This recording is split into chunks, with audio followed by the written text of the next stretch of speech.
안녕하세요 여러분. 복지사의 눈으로 세상을 알려드리는 김포시 종합사회복지관입니다. 오늘은 복지정보 시리즈 그 두 번째 시간으로 긴급복지 지원 제도에 대해서 알아보도록 하겠습니다. 긴급복지 지원 제도에 대한 설명을 드리기에 앞서 간단한 도입 배경을 말씀드리도록 하겠습니다. 2004년도 12월 달 대구 불로동 5세 어린이 아사 사건이 발생하게 되는데요. 장롱 안에서 굶주린 채 사망하는 사건이 발생하게 됩니다. 부모는 모두 지적장애를 가지고 있었고 아이는 굉장히 깡마른 상태로 사망하는 사건이 발생하게 되는데요. 이 사건을 계기로 위기 상황에 대한 신속한 지원의 필요성이 대두되게 되었고 2005년도에 긴급복지지원법이 제정이 되고 2006년 3월부터 시행이 되게 되었습니다. 이와 더불어 2014년도 송파 세모녀 사건이 발생하게 되는데요. 송파 세모녀 사건은 송파구에 사는 세모녀가 큰딸의 만성질환과 어머니의 실직 등으로 인하여 생활고에 시달리다가 정말 죄송합니다라는 메모와 함께 자신들이 가지고 있었던 전 재산 70만 원을 집세와 공과금으로 놔두고 번개탄을 피워 자살한 사건입니다. 이 사건을 통해서 긴급복지지원제도는 지자체의 재량권을 확대하고 소득 재산 기준을 완화하는 조치를 시행하게 됩니다. 가장 최근에 있었던 2018년도 증평 모녀 사건이 발생하게 되는데요. 충북 증평에서 남편이 사업을 하다가 자살을 하는 사건이 발생하게 됩니다. 이 사건을 계기로 남겨진 딸과 어머니께서 4살 된 딸아이를 살해하고 본인 스스로도 자살을 선택하게 되는 사건이 발생하게 됩니다. 이것을 통하여서 복지사각지대를 예방해야 되고 빈곤으로의 추락 방지를 위한 차상위 계층의 지원, 복지사각지대 발굴 사업에 대한 강화가 이루어지게 됩니다.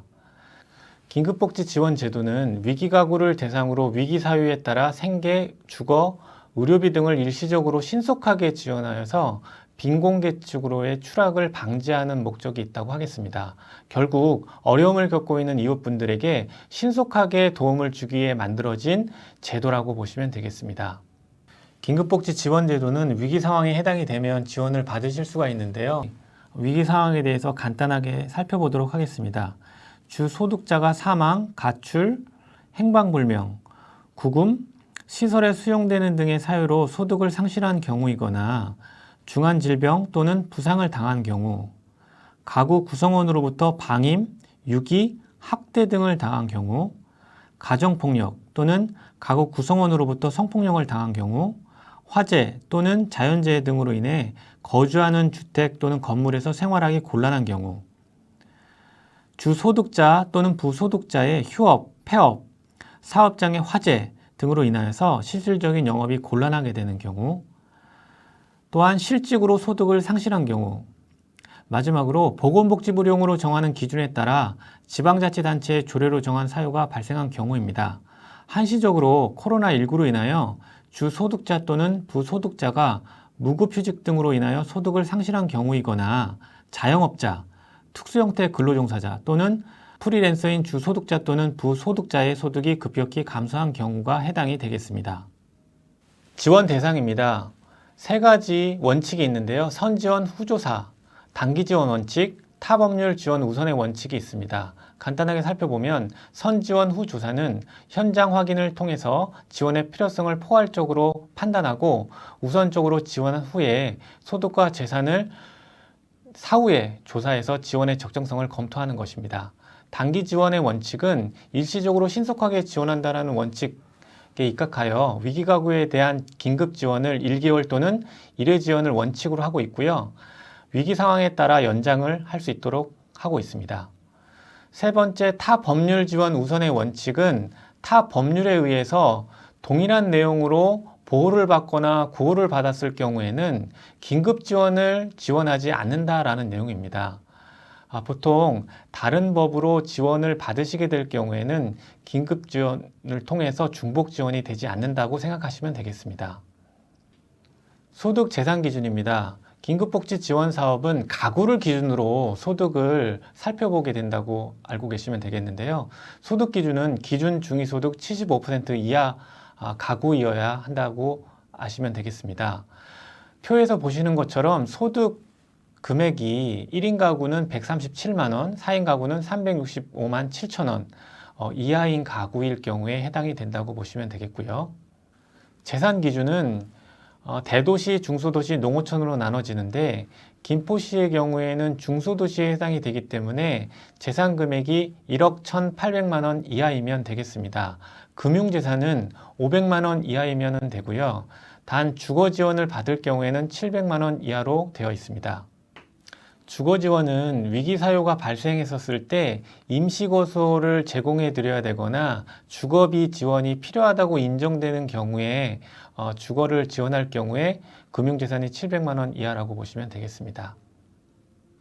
여러분들이 신청하시는 긴급복지 지원 제도의 내용으로는 생계지원, 의료지원, 주거지원, 사회복지 시설 이용 지원, 교육지원, 연료비 등을 지원받으실 수가 있는데요. 여기에서는 가장 많이 신청하시고 또한 지원받으시는 생계지원과 의료지원에 대해서 좀 더 살펴보도록 하겠습니다. 생계지원은 생계유지가 곤란하신 분들께서 식료품비나 의복비 등 생계에 필요한 비용 등을 지원받으시는 제도입니다.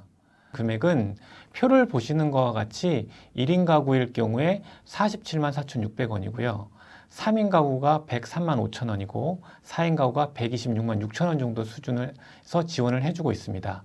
이 소득 기준은 가구 원수에 대한 기준이기 때문에 우리가 아까 봤었던 중위소득 75% 범위 내에 가구의 전체 소득이 중위소득 75% 이내일 경우에 지원받으실 수 있다고 생각하시면 되겠고요.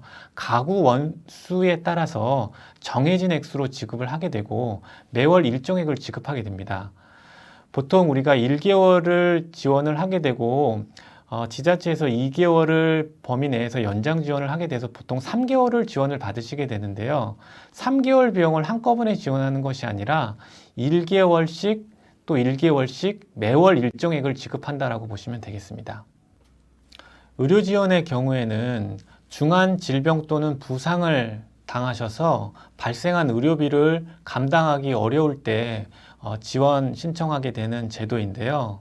의료 지원의 경우에는 지원 금액과 지원 범위가 정해져 있습니다. 300만 원 이내에서만 지원을 해주게 되는데요. 입원 또는 수술이 필요한 질병이나 부상에 대해서 지원을 해주는 것입니다. 그러니까 질병과 부상으로 인해서 수술을 하게 될 경우에 지원을 받을 수 있다. 이렇게 생각하시면 되겠습니다. 그렇지만 간병비나 의료기구 구입비, 재증명료, 그 다음에 보호자 식대 등과 같은 비급여 항목에 대해서는 지원하지 않습니다. 또한 만성적으로 척추성 질환을 가지고 있다든지 치과 질환을 가지고 있다든지 하는 이런 질병에 대해서는 원칙적으로 지원하지 않습니다. 또한 퇴원 전에 신청을 원칙으로 하셔야 되는데요. 입원하고 있는 당시에 만약에 이 긴급복지 지원 제도를 알게 되셨다면 유선전화나 팩스 등을 통해서 명백하게 내가 긴급지원, 의료지원을 신청하고 싶다라고 하는 것들을 의사표시를 하시고 관련된 신청 서류나 관련된 구비 서류를 해당 병원의 사회사업실을 통해서 해당 시군구로 신청하시면 되겠습니다. 또한 10만 원 미만은 이런 소액의 경우에는 지원하지 않는다는 것들을 알고 계시면 되겠고요. 특히 사보험을 가지고 계신 분들이 긴급복지지원제도의 의료비를 신청하시는 경우들이 있는데 이런 경우에는 중복지원이기 때문에 지원하지 않습니다. 사보험의 경우에도 실제 수령하는 금액이 실제 지원되는 금액보다 작을 경우에 지원받으실 수 있는 수령 보험 금액을 차감하고 나머지 금액을 긴급지원에서 지원해 주는 경우들도 있기는 한데요. 결국 내가 사보험을 가지고 있다고 판단이 되시면 긴급복지지원제도의 의료지원은 중복지원으로 신청이 되지 않는다라고 생각하시면 되겠습니다. 생계와 의료지원에 대해서 정리해서 말씀드리도록 하겠습니다.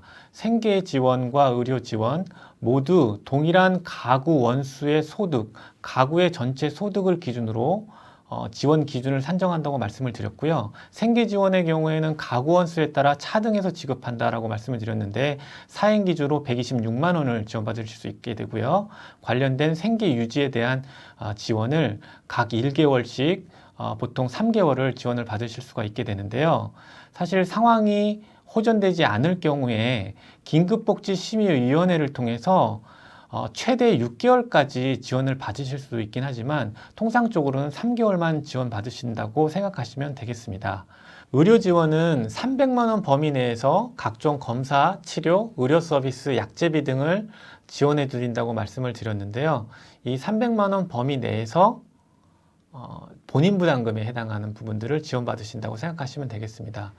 이것 또한 긴급복지심의위원회를 통해서 한 번 더 1회에 한해서 더 연장해서 지원받으실 수가 있게 되는데요. 이것은 지자체에서 심의위원회를 통해서 지원받는 것이기 때문에 통상적으로는 생계지원은 3개월, 의료지원은 1회에 한해서 지원받는다고 생각하시면 되겠습니다. 정부에서는 코로나19 대응을 위해서 긴급복지 지원 제도를 확대 운영하고 있는데요. 이것은 한시적으로 2021년 6월 30일 수요일까지만 신청을 받고 있기 때문에 여러분들께서 참고하시면 되겠습니다. 소득 기준과 재산 기준, 금융 기준을 살펴보도록 할 텐데요. 소득 기준은 아까 가구 원수를 기준으로 했었을 때 기준 중위소득 75% 이하라고 말씀을 드렸고요. 재산 기준은 김포시를 기준으로 중소도시 1억 1,800만 원이라고 말씀을 드렸는데 확대 운영이 되고 있어서 현재는 2억 원까지 그 기준을 상향 조정하였습니다. 금융 기준을 살펴보셨을 때는 500만 원 이하라고 말씀을 드렸는데요. 표에서 보시는 바와 같이 1인 가구가 774만 2천 원, 이어서 500만 원을 훨씬 넘는 금액이고요. 4인 가구 같은 경우에는 1,200만 원이 넘는 금액이기 때문에 여러분들이 크게 금융소득에 대해서는 걱정하지 않으시고 신청해 보실 수 있을 것 같습니다. 이렇게 위기사유에 대해서 확대하는 이유에 대해서는 코로나19에 따른 생계가 곤란하신 분들, 그 다음에 복지 사각지대를 발굴하고자 하는 목적이 있다, 이렇게 생각하시면 되겠습니다. 신청 방법입니다. 신청 방법은요, 김포시청 복지과로 직접 내방하셔서 상담을 받으시고 신청하시는 방법이 있고요. 그것이 어렵다고 하시면 각 읍면동에 행정복지센터로 방문하셔서 상담 신청하시면 되겠습니다. 신청하는 부분에 대해서 어려움을 가지고 계신 분들 같은 경우에는 보건복지상담센터라고 국번 없이 129번으로 전화를 하시면 해당 시군구로 연결이 돼서 성명과 연락처, 그 다음에 대략적인 위기 상황들을 말씀해 주시면 보건복지상담센터가 해당 시로 연결을 해서 도움을 드리도록 하고 있습니다. 오늘은 긴급복지지원제도에 대해서 말씀드렸습니다. 긴 영상 시청해 주셔서 감사합니다. 김포시 종합사회복지관은 여러분들의 복지 공동체가 되도록 노력하겠습니다. 감사합니다.